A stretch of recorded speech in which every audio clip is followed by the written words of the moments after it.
Вітаю, колеги. Greetings, colleagues. Day 152 of Ukraine's heroic resistance. My name is Natalia Staropravo, and we continue a series of press briefings at Media Center Ukraine. We have Mr. Serhii Bratchuk, spokesperson for the Odesa Oblast military administration. Serhii, Russia is pounding Odessa yet again. What are the consequences as of now? Glory to Ukraine. Greetings. The intensity of missile strikes on our city and the entire region has increased because Russia is pursuing its pathway as a terrorist state. It's pounding civilian infrastructure, residential homes. It's trying to intimidate a peaceful population by perpetual air barrage. And it's true indeed that we had a missile attack on the grain storage on the premises of Odesa Seaport. Fortunately, no casualties, just one person wounded. They hit a pump station. The damage incurred is not very pleasant, but our rescuers extinguished the fire right away. We are in the process of evaluating the damages, what can be restored, and what will require rehabilitation from ground zero. This situation demonstrated that you cannot really reach any agreements with Russia. And Odessa, like other regions in our country, are in dire need of state-of-the-art air defense systems and anti-missile systems. The air defense system in Odessa region and the Black Sea coast is quite effective.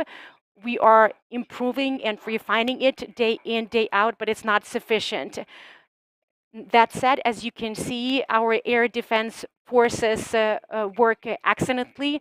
There were 4 missiles flying in the direction of Khmelnytsky region, and one of them was shot down by the South airborne forces.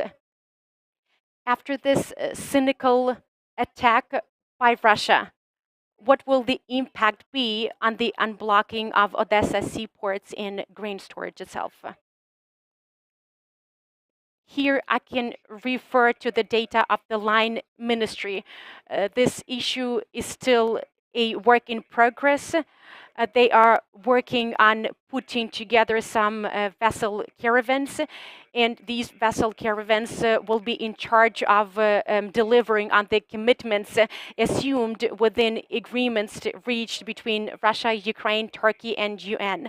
At the same time, we need to understand that we will not be able to fully unblock our seaports. The security issue is still on top of our agenda. We're talking only about a corridor that will be functioning and will be utilized to export Ukrainian grain under the conditions reached.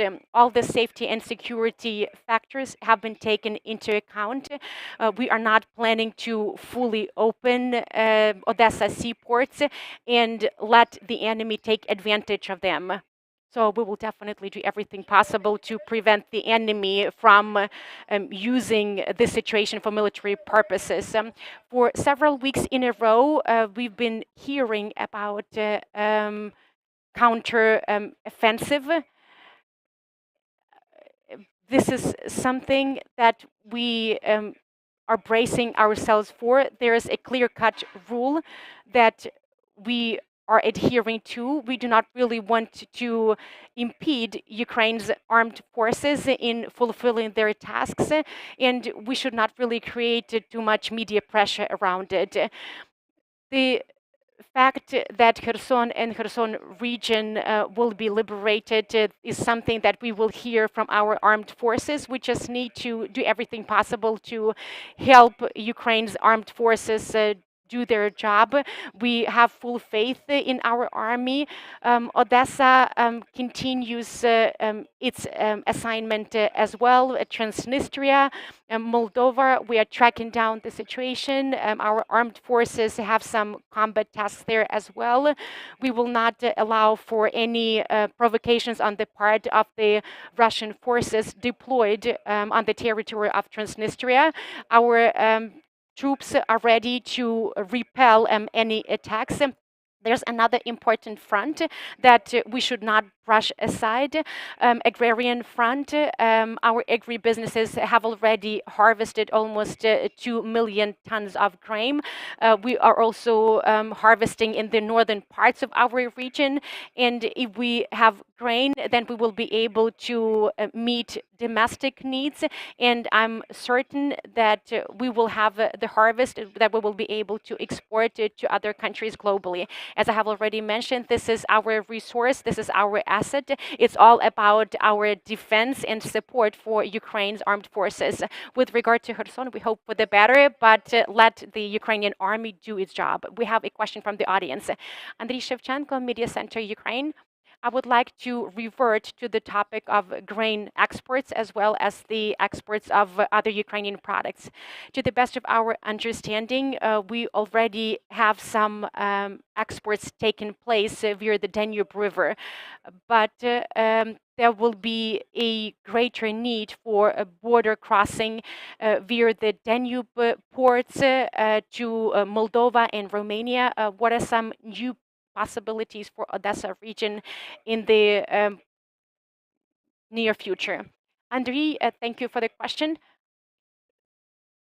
Prime Minister Denis Shmyhal visited Odesa region recently, and these are exactly the issues that we discussed. With regard to ground border crossing, a new facility will be constructed for heavy trucks. We do understand that there will be an influx of trucks and vehicles, so we will be able to mitigate traffic congestion and lines this way.